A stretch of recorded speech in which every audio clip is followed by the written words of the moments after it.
Selamat datang di Nagita Dakuna Channel edisi kesehatan. Kali ini kita akan membahas tentang akromegali. Akromegali adalah penyakit yang muncul karena tubuh orang dewasa kelebihan hormon pertumbuhan atau growth hormone. Kondisi ini menyebabkan pertumbuhan secara berlebihan di berbagai organ serta jaringan otot dan tulang, khususnya pada kaki, tangan, dan wajah. Peningkatan produksi growth hormone umumnya disebabkan oleh tumor jinak di kelenjar hipofisis atau pituitari. Peningkatan juga dapat disebabkan oleh tumor pada organ tubuh lain, seperti paru-paru atau pankreas, namun hal tersebut jarang terjadi. Meskipun dapat terjadi pada segala usia, akromegali biasanya terjadi pada orang berusia 30-50 tahun. Jika terjadi pada anak, kelebihan growth hormone bukan menyebabkan akromegali melainkan gigantisme. Penyebab akromegali. Akromegali terjadi akibat tingginya produksi hormon pertumbuhan atau GH dan merupakan salah satu gejala pada kondisi hiperpituitarisme. Pada usia dewasa, peningkatan hormon pertumbuhan biasanya disebabkan oleh adanya tumor yang tumbuh. Terdapat dua jenis tumor yang dapat meningkatkan produksi GH. Tumor pituitari. Sebagian besar kasus akromegali memperlihatkan adanya tumor pada kelenjar hipofisis atau pituitari yang dapat meningkatkan produksi GH.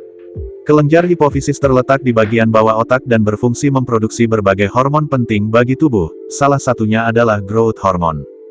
GH memicu organ hati untuk memproduksi insulin-like growth factor I atau IGF-1 yang berfungsi sebagai stimulan pertumbuhan tulang dan jaringan tubuh. Kadar GH yang berlebih akan mempengaruhi produksi IGF-1 sehingga memicu pertumbuhan abnormal pada organ serta jaringan otot dan tulang.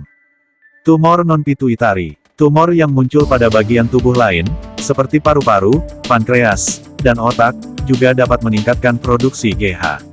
Pada beberapa kasus lain, tumor tersebut juga dapat memproduksi growth hormone releasing hormone atau GHRH atau hormon yang melepaskan hormon pertumbuhan, sehingga produksi GH meningkat. Selain karena tumor, GH juga dapat meningkat akibat gangguan di hipotalamus sehingga tidak dapat mengendalikan sel yang memproduksi GH. Hipotalamus adalah bagian otak yang juga menghasilkan beberapa hormon yang penting untuk tubuh. Gejala akromegali. Tidak semua kondisi akromegali memperlihatkan gejala dan tanda yang signifikan. Gejala dan tanda akromegali akan terlihat lebih jelas seiring dengan pertambahan usia. Gejala dan tanda yang terlihat pun akan berbeda dari setiap penderita. Tanda akromegali yaitu kaki dan tangan membesar, struktur wajah berubah, ukuran lidah, hidung, dan bibir membesar, muncul renggang di antara gigi, kulit berminyak dan kasar, mendengkur kencang saat tidur, rongga dada menjadi lebar atau barrel chest, suara serak dan berat atau akibat pelebaran pita suara dan sinus, jantung membesar. Gejala akromegali yaitu keringat berlebih, hingga bau badan, sakit kepala, kelelahan dan tubuh terasa lemas, otot melemah, nyeri sendi dan kemampuan gerak terbatas, gangguan penglihatan, sulit tidur, gangguan siklus menstruasi pada wanita, disfungsi ereksi pada pria, kehilangan gairah seks. Kapan harus ke dokter? Akromegali cenderung berkembang secara perlahan sehingga mungkin gejala dan tanda awalnya tidak terlihat. Gejala dan tanda akromegali bisa baru tampak setelah beberapa tahun. Jika Anda telah mendeteksi adanya gejala dan tanda akromegali, segera temui dokter atau kunjungi rumah sakit terdekat agar mendapatkan penanganan dini. Jika Anda telah terdiagnosis menderita akromegali, lakukanlah kontrol rutin ke dokter untuk memantau perkembangan penyakit, mengevaluasi pengobatan, dan mencegah kekambuhan penyakit. Diagnosis akromegali. Dalam mendiagnosis akromegali, dokter terlebih dahulu akan memeriksa gejala dan riwayat kesehatan pasien. Pemeriksaan kemudian akan dilanjutkan dengan pemeriksaan fisik. Setelah itu, beberapa pemeriksaan lanjutan di bawah ini akan dilakukan untuk memastikan diagnosis. Tes darah. Tes ini dilakukan dengan mengukur kadar GH dan IGF-1 untuk mengetahui banyaknya hormon yang diproduksi. Pemindaian, CT scan dan MRI umumnya digunakan untuk mengetahui lokasi dan ukuran tumor pada kelenjar hipofisis atau organ tubuh yang membesar.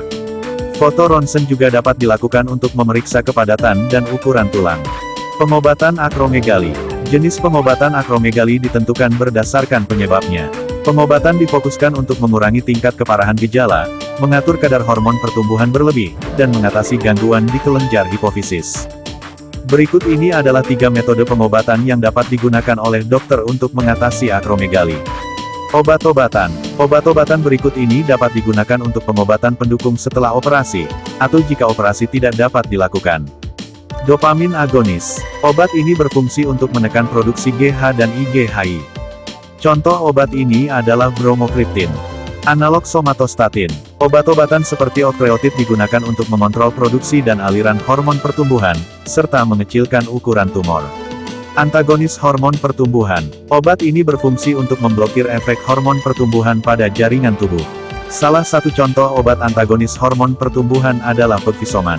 Operasi. Operasi umumnya direkomendasikan untuk mengangkat tumor dari hipofisis yang menekan saraf dan memicu produksi GH berlebih.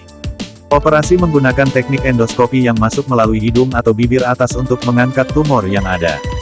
Radioterapi. Radioterapi umumnya disarankan jika tumor tidak dapat terangkat sepenuhnya dengan prosedur operasi dan obat-obatan.